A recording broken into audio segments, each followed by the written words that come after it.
paz do Senhor, seja bem-vindo a mais uma aula aqui do EBD em Foco. Eu me chamo Herberson e vou ministrar agora a lição número 7, a lição aí que tem como título Ministério de Eliseu. Estamos estudando a revista CPAD do terceiro trimestre do ano 2021, esta revista que vem comentando o livro de Reis, e agora nós vamos comentar os capítulos 3 e 4 do segundo livro de Reis. Na verdade, nós não vamos comentar todos os acontecimentos deste capítulo, porque o escritor da revista enfatizou 3 milagres de Eliseu ali registrados. Na verdade, a gente tem mais de 3 milagres, entretanto, são 3 milagres que são enfatizados, que serão estudados aqui nesta lição. Então, como o nosso tempo na EBD é um tempo curto, não dá para abordar todo o livro de Reis, todos os acontecimentos. Então, a gente vai pegar esses milagres e estudar esses milagres nesta aula. Bem interessante a proposta do escritor da revista, porque a gente vai ver aqui alguns milagres que poucas pessoas comentam. Tá? Aquele milagre lá que a gente vai estudar mais na frente, a gente vai entrar em detalhes aqui, mas adiantando um pouco, que brota água do chão lá no meio do local que o exército estava, com sede. Eu particularmente nunca ouvi um sermão sobre esse milagre, eu não sei. Também pode ser que por onde eu passei, enfim, ninguém nunca quis ministrar. Mas é por isso que eu gosto da EBD. Tá? A EBD é um momento onde a gente tem a oportunidade de estudar, de detalhar, de aprender com passagens bíblicas que quase não são ministradas pelos pregadores. E, enfim, esta lição número 7 é a lição que vai falar exclusivamente de Eliseu, enfatizando estes milagres, mostrando aqui que Eliseu continua o ministério de Elias. Então, o escritor ali de 2 Reis, que quando ele está escrevendo, apresentando Eliseu, ele vai aos poucos apresentando este profeta, de tal forma que ele tem que comprovar. O escritor, ele é usado pelo Espírito Santo, ele está escrevendo o texto, mas a intenção dele ali é mostrar que Eliseu é de fato o sucessor de Elias. Tá? Elias foi um grande profeta. Quando a gente lê a história de Elias, a gente fica impressionado. Eu fico imaginando alguém que lê pela primeira vez, que não conhece a história de jeito nenhum e lê pela primeira vez. Fica impressionado o quão poderoso foi o ministério de Elias.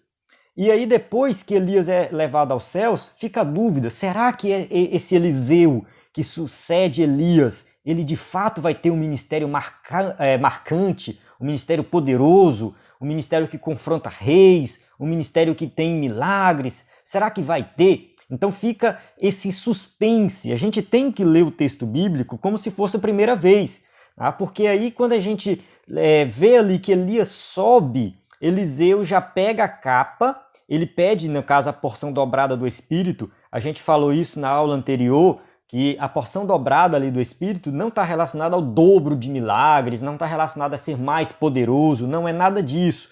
De acordo com o escritor da revista, com vários outros teólogos, a grande maioria dos estudiosos bíblicos concordam que ele está fazendo uma referência a Deuteronômio ali, da lei que fala do primogênito. O primogênito é aquele que vai herdar o dobro da herança, aquele que vai ter a responsabilidade de continuar o trabalho do pai. Então, no caso, Eliseu, aqui, ele faz o papel de filho de Elias.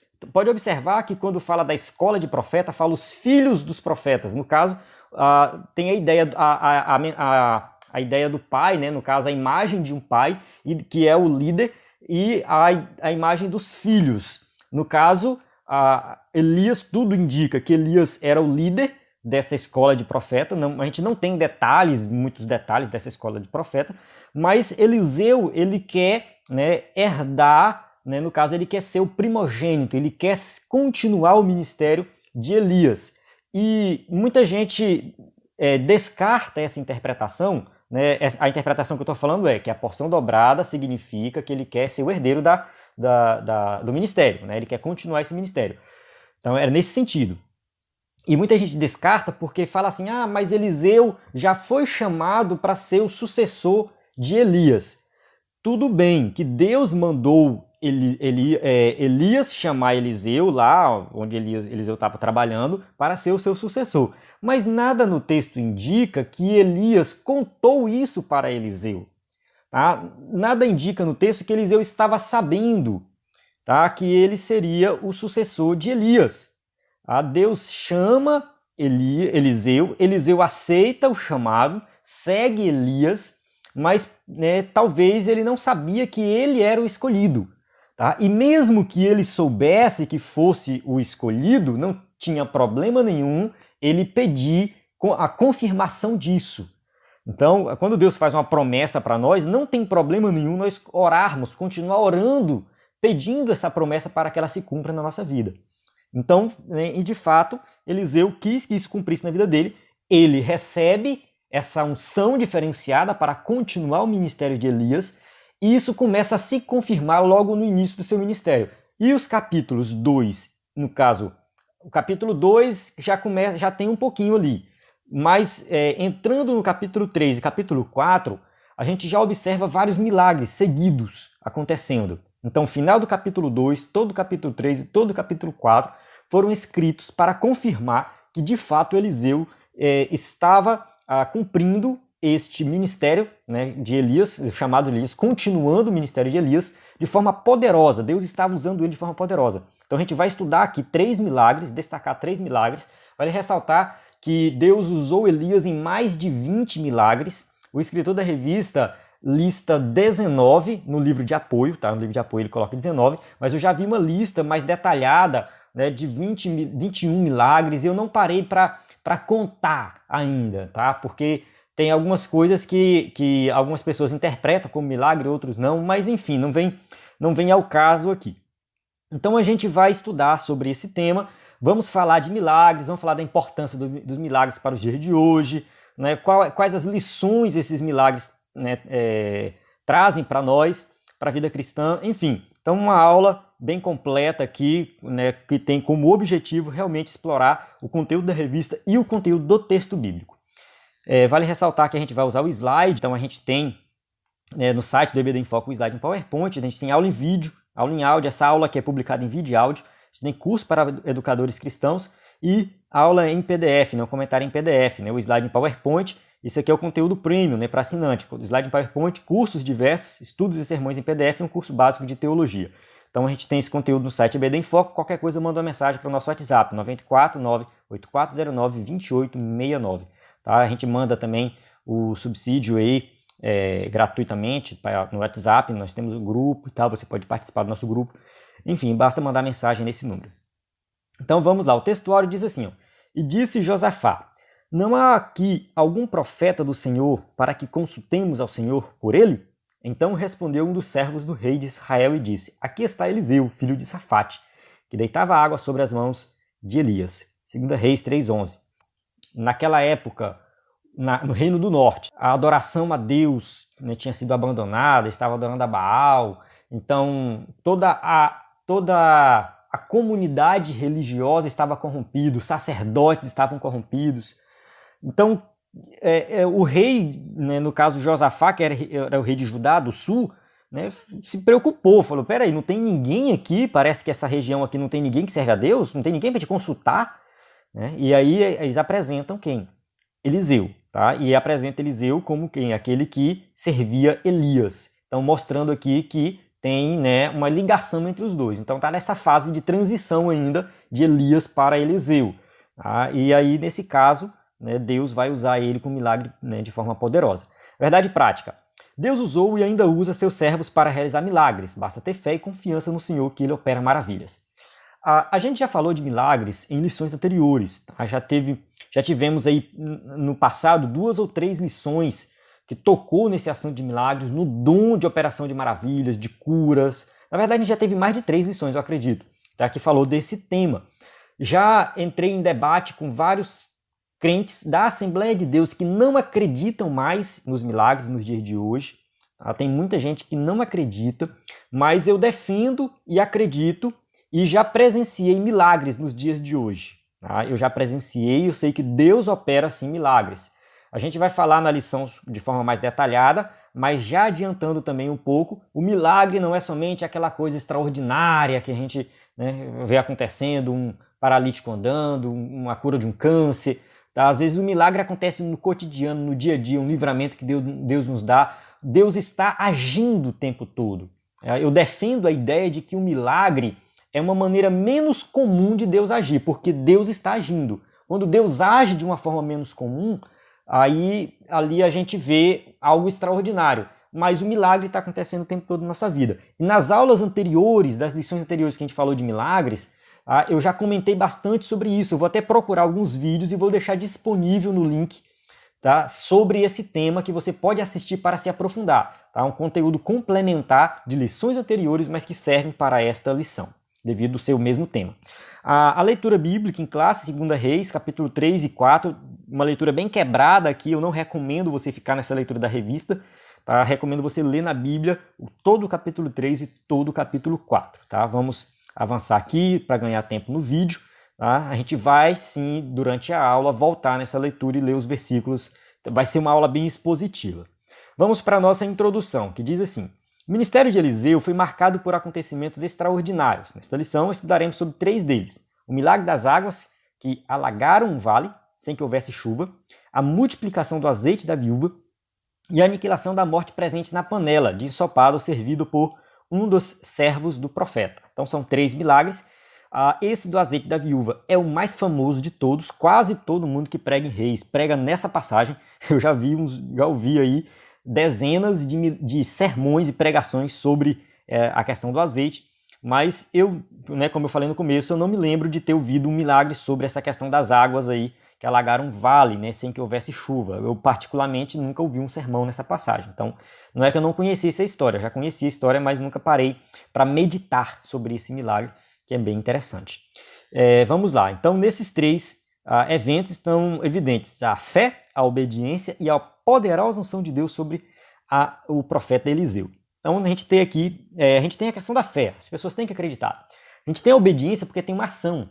Todo milagre tem uma ação a ser tomada. No caso da água que brotou, eles tiveram que cavar buracos. No caso do azeite, a mulher teve que pegar ali as vasilhas com os vizinhos. Ela teve uma ação, ela teve que obedecer aquilo. Ela não sabia de fato como que ia ser, mas ela obedeceu. E no caso da morte na panela, a gente tem o ensopado que estava lá envenenado, pode-se dizer, uma ação de jogar a farinha. Tá? E se a gente observar esses milagres, o profeta somente dá a ordem, ele não vai lá fazer, ele não vai agir, ele simplesmente manda e quem está envolvido no milagre obedece, tá? Porque ele está falando sobre a autoridade divina. Isso é observado nos milagres no Novo Testamento também. Quando Jesus multiplica os pães, também tem uma ação humana de alguém pegar os pães e tal e oferecer os pães, mas eu acho que uma ação humana também que a gente pode destacar é na transformação da água em vinho. As talas que Jesus manda encher, lá são muitos litros, se eu não me engano são 600 litros de água, que eles enchiam no balde, puxando de um poço. Então dava muito trabalho colocar aquela água lá. Então tem gente que, quando a gente lê o texto bíblico, a gente pensa assim, foi muito rapidinho ali, Jesus mandou colocar água, colocou, transformou água em vinho. Não, tá? Foi demorado. O pessoal deve ter demorado mais de meia hora colocando água lá naquele local para que Jesus depois transformasse a água em vinho. Então sempre tem uma ordem, tem algo a ser feito, e se a pessoa não crê, ela não vai obedecer e o milagre não vai acontecer. Então para o milagre acontecer tem que ter fé e obediência. E tem que ter a ação poderosa de Deus. Pode ser, no caso ali de Eliseu, mas pode ser de qualquer pessoa que está sendo usada por Deus para realizar o milagre. Vamos para o tópico 1 da lição. Fala assim: Eliseu salva 3 reis e seus exércitos. Reis bons e maus. Tá? Então, tópico 1.1. No período do reino dividido, tá, houve alternância de reis bons e maus. Na verdade, a gente observa o seguinte, que no reino do norte, nenhum rei foi bom. Todos os reis fizeram mal aos olhos do Senhor. Alguns foram menos pior do que os outros. Vamos colocar assim, Uns foram menos pior. Todos foram ruins. Tá? No Reino do Sul, a gente já vê, já observa reis quebrando as estátuas, tentando acabar com a idolatria. E a gente vê reis bons que fazem a vontade de Deus no Reino do Sul. Tá? A gente tem essas duas situações. Mas no Reino do Norte, realmente, foi difícil um rei bom ali, tanto que eles foram para o cativeiro e jamais voltaram. Esta distinção entre bons e maus não leva em conta apenas o modo como os reis administravam o reino ou liderava um povo. Então a gente não está falando aqui simplesmente de uma administração financeira da nação, de cuidar do povo de forma, né, de forma geral, assim, do papel de um rei, né, de julgar o povo. Não necessariamente era somente isso, tá? Mas na forma como eles se relacionavam com Deus. É nesse sentido. O rei que buscava Deus, que adorava Deus, esse era o rei bom. Isso refletia na melhoria da qualidade de vida do povo. O rei que não buscava Deus era o rei mau, era o rei perverso. Isso também refletia na maneira que ele tratava o povo. Então a gente vê que tem uma distinção aí. Então, portanto, ao se referir a um determinado rei como mau, o autor do livro de Reis está dizendo que esse monarca, além de desobedecer e desprezar Deus em seu culto, promovia a adoração de ídolos. Ou seja, o rei mau desprezava a adoração ao Deus de Israel, Deus Jeová, e promovia a adoração a Baal, a Zerá, a um bezerro de ouro, a Moloque, ou seja, vários deuses, né, dos vizinhos que eles acabavam, né, deixando entrar na nação, e eles, na verdade, traziam esses deuses. Então esses reis, eles faziam com que toda a nação se corrompesse. E o que a gente observa é que Deus levanta profetas para combater a idolatria, mesmo que seja necessário o profeta bater de frente com o rei, tá? Porque ele está levando a palavra de Deus. Essa foi a missão de Elias e continua com Eliseu. Tópico 1.2. 3 reis vão à guerra contra os moabitas. Jorão, tá, era rei de Israel, que, como seu pai Acabe, foi reprovado pelo Senhor. No caso, 2 Reis 3, 1 e 2 fala assim: Jorão, filho de Acabe, começou a reinar sobre Israel em Samaria no 18º ano de Josafá, rei de Judá, e reinou 12 anos. E fez o que era mal aos olhos do Senhor, porém não como seu pai, nem como sua mãe, porque tirou a estátua de Baal que seu pai fizera. Na verdade, muita gente lê isso aqui e fala: nossa, então Jorão foi um rei bom, porque ele acabou com a adoração a Baal, né? Ele tirou as estátuas de Baal. Porém, ele continuou adorando o bezerro de ouro de Jeroboão. Ele continuou na idolatria promovida por Jeroboão. Até mesmo porque a ideia da idolatria de Jeroboão era evitar que o povo saísse do reino do norte e fosse para o reino do sul adorar, lá em Jerusalém, no templo. Então eles queriam que ficasse ali. Então ele eliminou uma parte da idolatria, mas não eliminou toda a idolatria. Então continuou se fazendo mal aos olhos do Senhor. Ele não seguiu exatamente o que Acabe fez, mas também não se arrependeu por completo. Nós temos também Josafá, que era rei de Judá, considerado um excelente monarca em razão de promover a adoração ao verdadeiro Deus. Então Josafá já foi um bom rei, o reino do sul, né? Então, como eu falei, no reino do sul teve reis bons, tá? Josafá foi um desses, voltou-se para o Senhor, promoveu a adoração ao Deus verdadeiro. Então foi um rei exemplar. E temos também o rei de Edom, que era vassalo de Judá. No caso, o rei de Edom, não necessariamente ele adorava a Deus, ele era uma nação fora parte, e no caso o rei de Edom, ele foi chamado para lutar junto com o rei de Judá e o rei de Israel, mas com um papel ali mais de coadjuvante, tanto que não é citado o nome dele, a gente não sabe o nome desse rei. 2 Reis 3:9 fala assim: partiu o rei de Israel, o rei de Judá e o rei de Edom, e andaram rodeando com uma marcha de 7 dias, e o exército e o gado que o seguiam não tinham água. Então aqui a gente observa que os 3 reis se reuniram para lutar contra Moabe, né? A gente vê que Moabe, no caso, o que motivou a guerra foi a rebelião dos moabitas, que à época pagavam pesados impostos ao rei de Israel.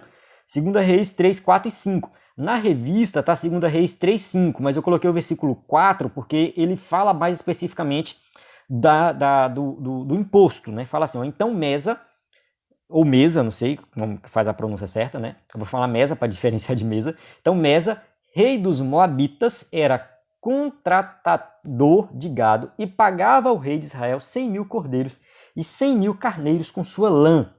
Sucedeu, porém, que morrendo Acabe, se revoltou o rei dos Moabitas, né, contra o rei de Israel. Então Moabe, que era vizinho ali de Israel e Judá, né, ficava logo abaixo de Edom.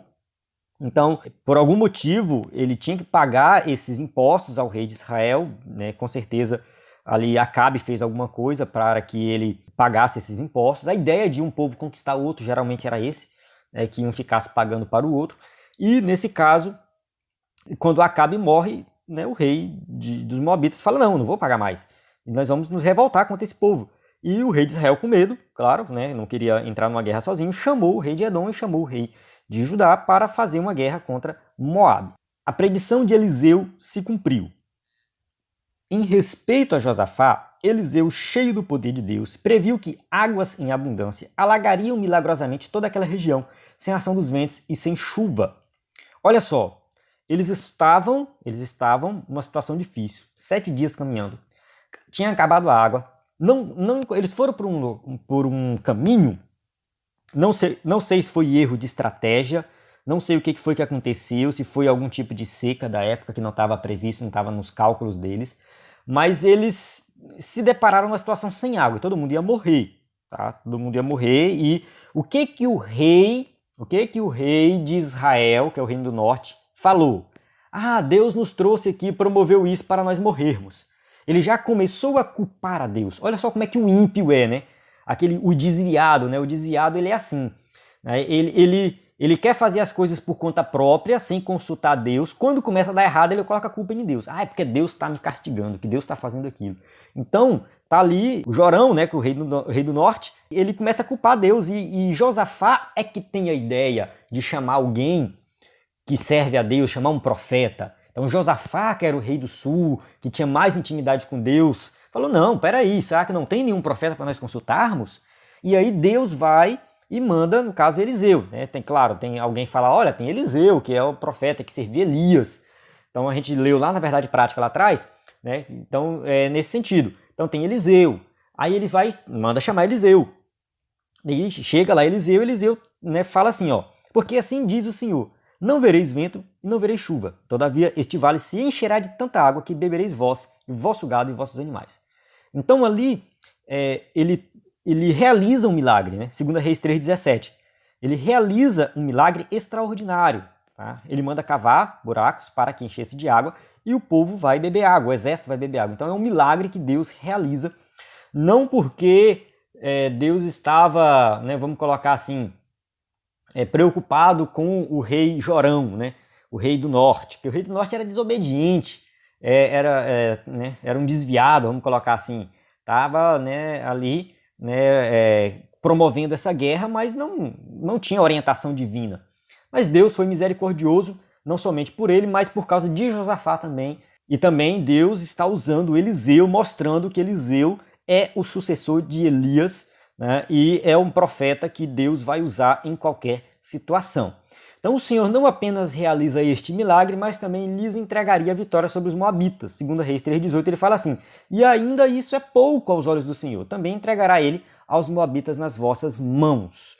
Então ali ele fala, né, pouco, né? Deus tem muito mais para fazer, tá? Deus é muito mais poderoso, ele vai permitir que vocês vençam essa guerra. Certo? Então a gente encerra este primeiro milagre estudado aqui. O milagre que tem como objetivo mostrar que Deus estava com Eliseu.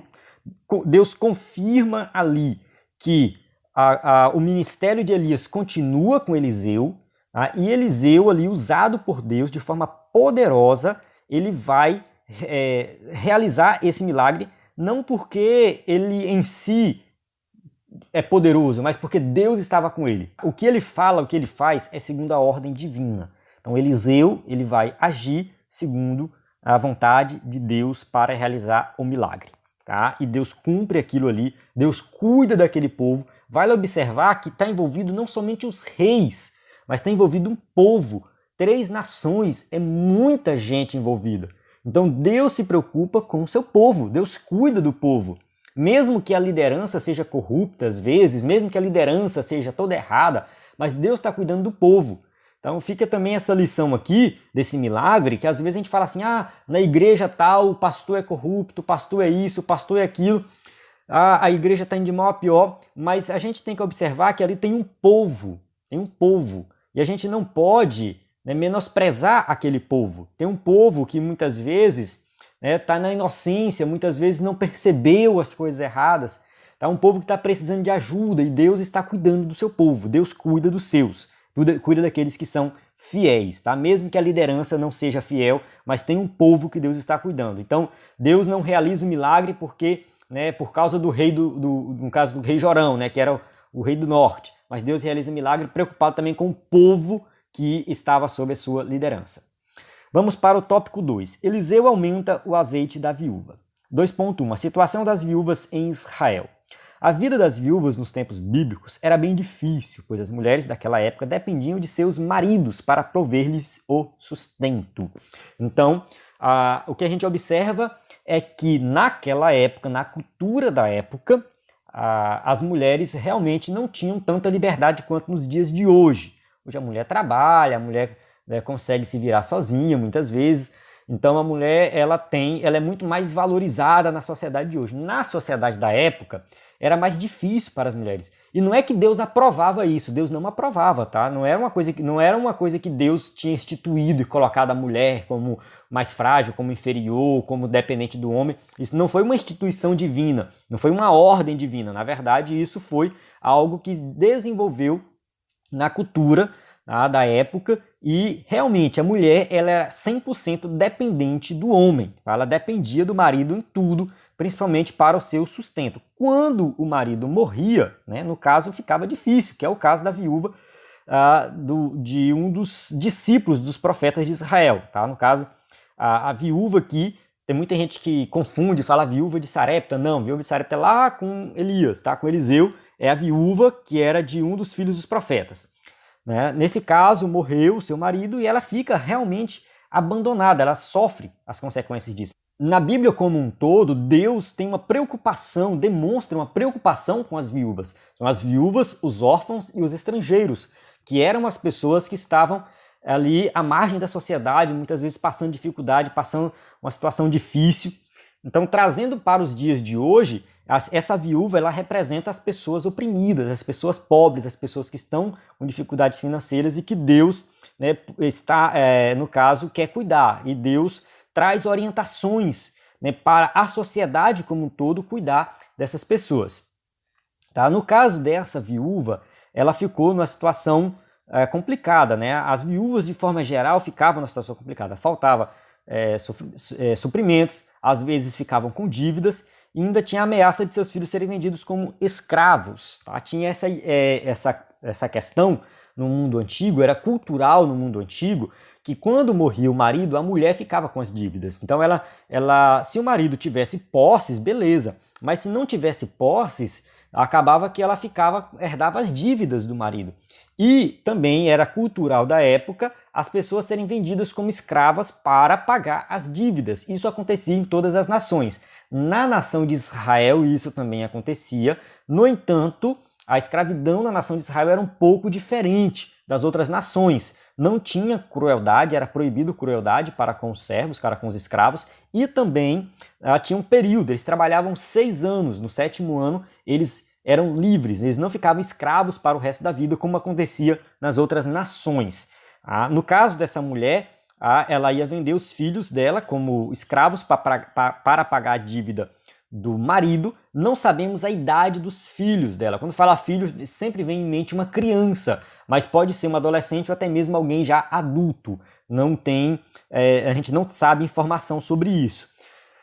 Então, assim, essa viúva especificamente estava com esse problema, mas não era somente ela. Muitas outras também passavam por essa situação. Tá? E Deus vai cuidar dessa viúva, mostrando que ele se preocupa com seus filhos, principalmente aqueles que são oprimidos e passam por todo tipo de opressão. Então Deus ouviu o clamor dessa viúva e supriu as suas necessidades. Em 2 Reis 4:2 está escrito: e Eliseu lhe disse: que te hei eu de fazer? Declara-me que é o que tens em casa. E ela disse: tua serva não tem nada em casa senão uma botija de azeite. Então Deus vai suprir a necessidade com essa botija de azeite. Vale ressaltar que Eliseu não está na casa dela. Ela vai até Eliseu, pede orientação, Eliseu manda ela de volta. O milagre acontece à distância. É bem interessante alguns milagres realizados na Bíblia, principalmente esses de Eliseu, que não necessariamente Eliseu estava lá do lado. A gente tem a situação em que lá do exército lá que vai sair água da terra, Eliseu também não está lá no local. Eles vão consultar Eliseu e Eliseu não bota a mão na massa, não. São as pessoas que fazem lá. No caso dessa viúva aqui, a mesma coisa. Eliseu não foi lá, pegou a botija de azeite, vamos lá, vamos... Não. Ele só deu a ordem. Vai lá, pega as vasilhas e tal, que o milagre vai acontecer. Tá? Esse é o próximo tópico, Então vamos entrar aqui. Uma única botija de azeite foi suficiente para Deus operar o milagre. Muito provavelmente essa botija de azeite era pequena, era uma vasilha pequena de azeite. A palavra no hebraico indica isso. Então, após ouvir da mulher que não tinha nada além de uma vasilha de azeite, o profeta disse que ela tomasse vasilhas emprestadas com os vizinhos e que ao entrar em casa com os filhos fechasse a porta.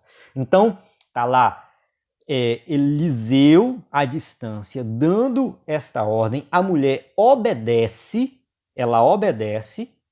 Não sei se ela obedeceu 100%, se ela pegou o número suficiente de vasilhas ou se ela poderia ter pegado mais. Há quem diga que ela teve falta de fé, de não ter pegado mais. Mas eu não penso dessa forma. Eu penso que ela conseguiu o máximo que ela pôde conseguir de vasilhas de todo tipo de tamanho. E essa pequena botija de azeite, que era realmente pequena, encheu todas essas vasilhas. Então, fechasse a porta.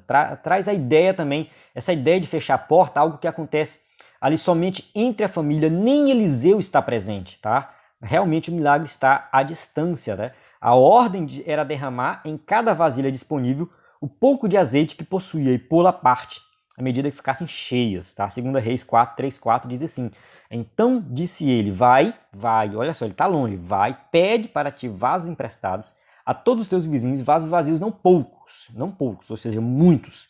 Então entre e fecha a porta sobre ti e sobre teus filhos e deita o azeite em todos aqueles vasos e põe à parte o que estiver cheio.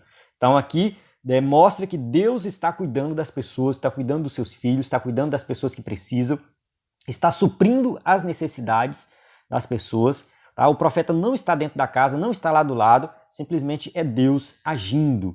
Tá? Quando acabaram as vasilhas, né, o azeite cessou. Então o azeite para, né, quando acaba as vasilhas. Se ela tivesse mais vasilhas, mais azeite seria derramado. Tá? Ela vendeu o azeite, pagou as dívidas e depois de se manter, né, com o sustento da família. Então assim, e ela pergunta para o profeta, né? Então veio ela e o fez saber o homem de Deus. Entendeu? Contou o milagre para o homem de Deus. Aí ele fala assim, vai, de novo, uma ordem, vai, vende o azeite, paga a tua dívida e tu e teus filhos vivei do resto. Então foi uma quantidade grande de azeite. Ela vendeu o azeite, conseguiu pagar as dívidas e, né, conseguiu viver bem. Não se sabe por quanto tempo, mas pode ser que ela fez algum tipo de investimento, não sei. Mas se ela tiver seguido a orientação, que eu acredito que seguiu, ela com certeza viveu bem por muito tempo, né, porque o milagre aconteceu na vida dela, ela acreditou e ela entrou em ação e Deus realizou esse milagre. Tópico 2.3. Fé, obediência e família unida. Neste episódio da multiplicação do azeite, percebe-se que a fé e a obediência são ingredientes necessários para que as bênçãos divinas sejam abundantes na vida de quem crê. Ora, sem fé, Hebreus 11:6. Ora, sem fé é impossível agradar-lhe, porque é necessário que aquele que se aproxima de Deus creia que ele existe e que é galardoador dos que o buscam. Tá? Tem que crer. Se aquela mulher não acreditasse, se ela falasse, isso é mentira, esse profeta aí vai fazer eu passar vergonha. Já pensou? A pessoa sair de casa em casa pedindo vasilha? Me dá uma vasilha, me dá uma vasilha, me dá uma vasilha, me dá botija, o que você tiver aí. As pessoas ficaram curiosas. O que vai acontecer? O que está acontecendo? Vamos lá ver. Ela, não, é só entre família. Entra dentro de casa e o milagre acontece. É só para quem tem fé. Porque foi a fé do profeta. Mas se ela não tivesse acreditado, o milagre não tinha acontecido. Se ela não tivesse pegado as vasilhas, o milagre não tinha acontecido. Se ela tivesse pegado só uma vasilha para fazer o teste, se ela ficasse na dúvida, falasse, não, será que estou com vergonha, vou pegar só uma vasilha, vai que é mentira do profeta. Ela ia encher uma vasilha e pronto, não ia ter mais nada. Entende? Então, assim, depende da obediência, de crer, de acreditar, de ir atrás, de fazer, de agir. Entende? A fé é isso, tá? Não é ficar só de braços cruzados. Tá? A gente tem que crer, né, no impossível. Tá? Sem fé é impossível agradar a Deus. É impossível. Tá? É necessário que aquele que se aproxima de Deus creia que Ele existe, que Ele cuida da gente, que Ele trata conosco, que Ele está do nosso lado. Então, a fé é a base, né, do cristianismo, é a base de quem acredita em Deus. A fé é tudo. Tá? Nós temos que viver na fé. Às vezes o milagre que buscamos não acontece a partir de coisas extraordinárias. Tá? A gente tem um milagrezão lá extraordinário, o raio descendo do céu, sei lá o que a pessoa imagina. Na verdade, basta nós olharmos o que Deus já nos deu e exercer a fé em sua palavra. Então aquela mulher teve um milagre realizado algo que ela já tinha, tá? Estava dentro da casa dela, tá? O azeite estava lá. Então Deus quer te usar com aquilo que você tem. Ele quer te abençoar com aquilo que você tem. Está ali. Você já tem. O milagre, né, já está acontecendo. Basta você exercer essa fé. Tá? Basta você crer, basta você, né, fazer alguma coisa. Também não basta ficar de braço cruzado. Aquela mulher foi até o profeta, pediu orientação, conversou com ele, ele mandou pegar as vasilhas, ela pegou, derramou o azeite. Então ela seguiu as orientações do profeta, ela acreditou, ela agiu. Então Deus, ele quer cuidar de nós, ele está conosco o tempo todo. Não pense que o milagre é só algo muito extraordinário, mas que Deus está agindo, o milagre está acontecendo o tempo todo.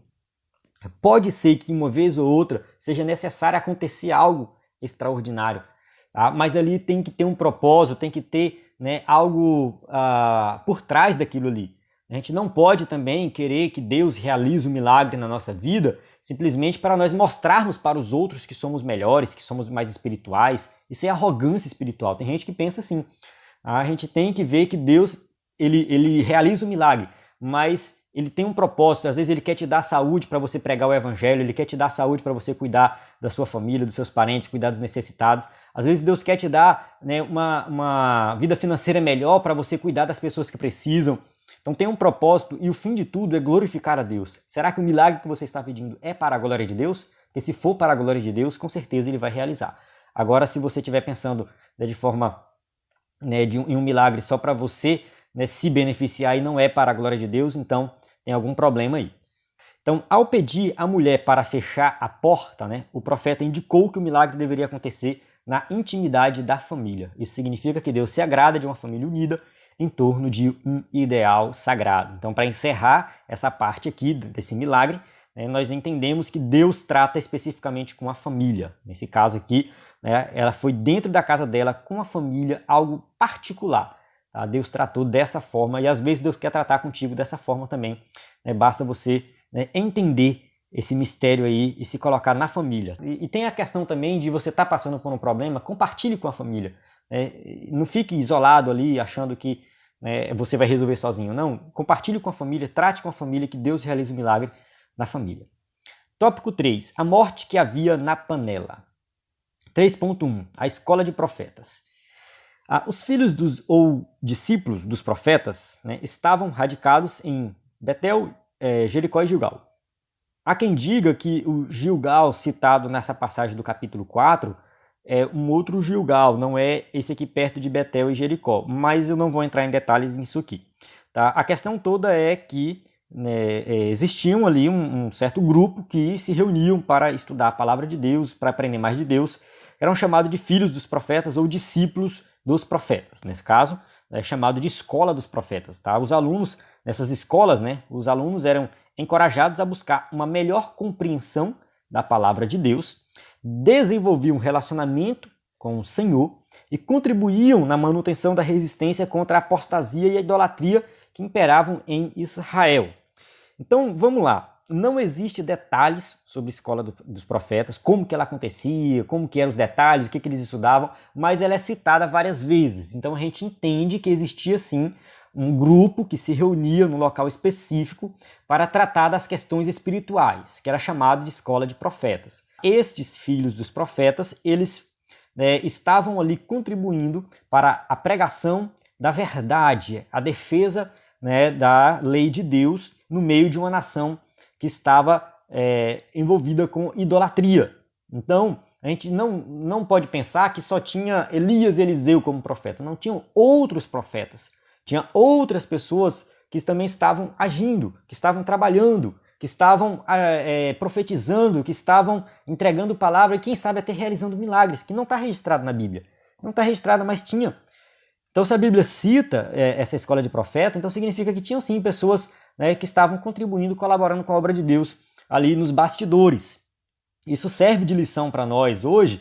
E às vezes a gente pensa assim, será que eu vou ser um grande pregador, alguém famoso que está na mídia? Né? Mas Deus, ele quer te usar ali nos bastidores, Deus quer te usar no anonimato. Tá? Deus não quer te colocar num local onde você vai ter visibilidade. Você está sendo usado da mesma forma por Deus. Deus pode realizar um milagre na sua vida, Deus pode te usar para realizar milagres, né? Enfim, para abençoar outras pessoas. Então não precisa você ser um Elias e um Eliseu, você pode ser um desses discípulos dos profetas que também está fazendo a obra de Deus ali nos bastidores.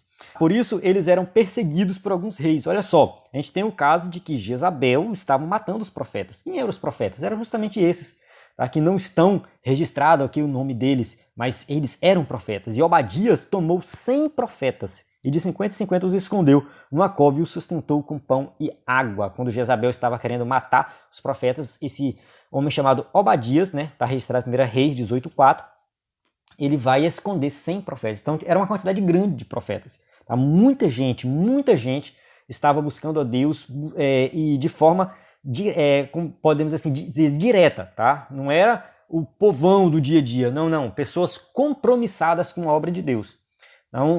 Talvez não tinha um ministério tão evidente quanto o de Elias, mas também tinha um ministério importante na nação daquela época.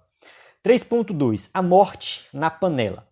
Foi na escola de profetas de Gilgal que Eliseu ordenou ao seu servo que fizessem um ensopado para alimentar os discípulos. Então aqui, como eu falei no começo desse tópico, né, esse Gilgal citado aqui em 2 Reis 4:38, algumas pessoas dizem que não é aquele Gilgal perto de Betel. Mas vamos lá. Fala assim: e voltando Eliseu a Gilgal, havia fome naquela terra, e os filhos dos profetas estavam assentados na sua presença. E disse ao seu moço: põe a panela grande ao lume e faze um caldo de ervas para os filhos dos profetas. Então, essa passagem aqui de 2 Reis 4, segundo alguns estudiosos, ela está fora da ordem cronológica. Isso aqui está relacionado, talvez esteja lá um acontecimento que seria depois dos acontecimentos do capítulo 8, que tem uma grande seca. Tá? Pode ser nesse sentido. Porque o texto bíblico nem sempre ele foi escrito numa ordem cronológica, principalmente quando tem uma ação específica, um milagre específico. Como eu falei no começo, o escritor de Reis tinha como propósito mostrar que Eliseu é o sucessor de Elias e ele resolve colocar uma sequência de milagres realizados por Eliseu para provar isso. Então pode ser que ele deslocou esse milagre, né, lá da frente para cá, né, para o capítulo 4, para colocar nesse grupo de milagres para ficar tudo junto. Tá? Isso é bem interessante.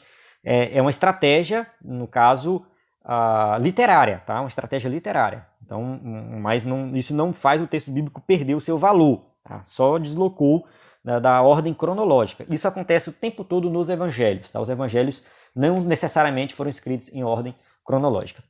A não ser o evangelho de João, mas o Mateus, Marcos e Lucas provavelmente não foi em ordem cronológica. É dividido em temas. Caso aqui o tema é o milagres de Eliseu. Vamos lá, voltando aqui para o assunto, né? Abri um parênteses aí, mas voltando para o assunto. Eles estavam assentados, estavam com fome, né? Realmente uma grande seca. E no caso, Eliseu reunido com eles, né? Dá a ordem, né? Prepara aí uma comida para nós, né? Faz um caldo de ervas, né? Para os filhos dos profetas. Provavelmente, pela falta de conhecimento sobre plantas e diante da escassez de alimentos, o rapaz pegou junto aos legumes uma espécie de pepino silvestre que continha veneno. Então, eu dei uma pesquisada em alguns comentários, peguei um nome lá científico provável do que é que ele está falando, joguei no Google e consegui achar essa imagem. Provavelmente isso era tipo uma cabaça, tipo uma melancia, um melão, né? Parecido um melão, né? Enfim, mas que realmente não era bom comer porque era venenoso, tá? E alguém não sabia, colocou lá. Quando a comida ficou pronta e foi servida, eles gritaram: a morte na panela. Na verdade, eles queriam dizer: olha, esse aqui tá em veneno, tem uma substância aqui, tem algo aqui que a gente não pode comer. Não sabemos exatamente se alguém viu e identificou, ou se alguém comeu e começou a passar mal. Não sabemos também detalhes como isso aconteceu. O que acontece é que realmente descobriram o fato. Eliseu pediu um pouco de farinha e colocou no caldeirão e declarou que não havia mais perigo algum. Tá? E Deus havia realizado um milagre. Então ele derramou o quê? Farinha. Tá? Mais uma vez, Eliseu deu a ordem. Ele não foi lá colocar, deu a ordem e colocaram. Né? Eles obedeceram, colocaram e depois comeram. E tinha que ter fé, né? Você está com algo envenenado, de repente joga farinha e você vai lá e come. Será que eles não deram para Eliseu primeiro? Eliseu, come primeiro para garantir, depois a gente come. Eu acho que não. Eu acho que eles tiveram fé. Eles acreditaram que o milagre aconteceu. Eles jogaram a farinha e já colocaram na boca e já viram que realmente Deus havia realizado o milagre. Então, também homens de fé, né? Tem que ter fé para ver o milagre sendo realizado. Então, mais uma vez, mostrando que Deus se preocupa com seus filhos, que Deus cuida daqueles que buscam a Ele. Tá? Deus supriu a necessidade dessas pessoas, elas estavam com fome, estavam precisando de comer. O que eles encontraram era algo que poderiam matá-los, mas Deus fez um milagre e eles se alimentaram e ficaram bem. Então a gente observa que Deus cuidou naquela época e Deus continua cuidando daqueles que estão precisando da sua ajuda. Chegamos na conclusão da nossa lição, que diz assim: nos 3 milagres apresentados na lição, percebe-se que aconteceram mediante alguma iniciativa ou trabalho humano. Isso significa que os milagres operados por Deus na vida dos seus servos acontecem em cooperação com algum tipo de trabalho ou atitude humana. Deus não vai realizar o milagre com você cruzado os braços, sentado em casa. Ah, Deus, eu quero um emprego. Aí você só fica em casa assistindo televisão. Como é que Deus vai dar um milagre para você? Tá? Você tem que sair do sofá, você tem que fazer um curso, você tem que qualificar, você tem que aprender algo e aí Deus vai abrir a porta de emprego para você. Tá? Deus vai te dar o emprego, mas você tem que agir, você tem que ir atrás, você tem que levar o currículo, você tem que procurar fazer a entrevista, você tem que agir. Eu estou dando o exemplo do emprego. Há muita gente fala assim, porque conseguiu um emprego porque se esforçou. Cuidado com isso. Tem o esforço da pessoa, mas se Deus não abrir a porta, não consegue. Então, mesmo que você fale assim, se eu saí do sofá, eu fiz o curso, eu fui atrás, eu entreguei o currículo, eu fui para a entrevista, eu fui qualificado, isso foi mérito meu. Cuidado com isso, não pense dessa forma. O ímpio pensa assim. O ímpio fala, foi mérito meu. Mas o crente, ele fala, não, isso aqui foi Deus que me deu. Porque o milagre, como a gente está falando desde o começo, não é um acontecimento que cai fogo do céu. Não. É o cotidiano, o dia a dia. Tá? A vida do cristão tem que ser um milagre o tempo todo. Tá? Ele tem que entender que tudo que ele tem, tudo que ele faz foi Deus que deu. Deus tem compromisso com pessoas de fé, mas que também sejam operantes e diligentes. Então aqui finalizando a nossa conclusão, tá? Você tem que ter fé e você vai evidenciar essa fé através de uma ação, de uma atitude, de ser diligente, de buscar. É assim que Deus vai agir na sua vida. Tá? E Deus vai operando o milagre. Você tem que ver e reconhecer o milagre de Deus e também nunca devemos esquecer. Temos que ser gratos a Deus o tempo todo pelos milagres que Ele realiza na nossa vida. No caso dos 10 leprosos, só um voltou para agradecer. E esse, além da cura, conseguiu também a salvação. Então Deus, Ele olha também para a gratidão diante de tudo que Ele fez na nossa vida. Amém? Então eu chego aqui no final dessa aula. Espero que você tenha compreendido o assunto, que não é um assunto difícil, mas a lição em si, ela é muito resumida. Se a gente não buscar algo a mais, fica complicado. Então, por isso que o EBD em Foco está aqui dando esse suporte. A gente tem aí, reforçando nosso conteúdo, vídeo, áudio, PDF, slide em PowerPoint, cursos básicos de teologia. E o nosso WhatsApp, mais uma vez, 94 98409 2869. Só entrar em contato conosco para tirar qualquer dúvida. Você pode mandar mensagem qualquer horário, de madrugada, final de semana. Sempre que der, a gente para e responde, tá? Isso aí não significa que eu vou responder de madrugada, mas eu posso responder no outro dia cedo. Enfim, você entendeu aí. Então, mande mensagem para nós, participe conosco da Escola Bíblica Dominical. Amém? A paz do Senhor, até a próxima aula.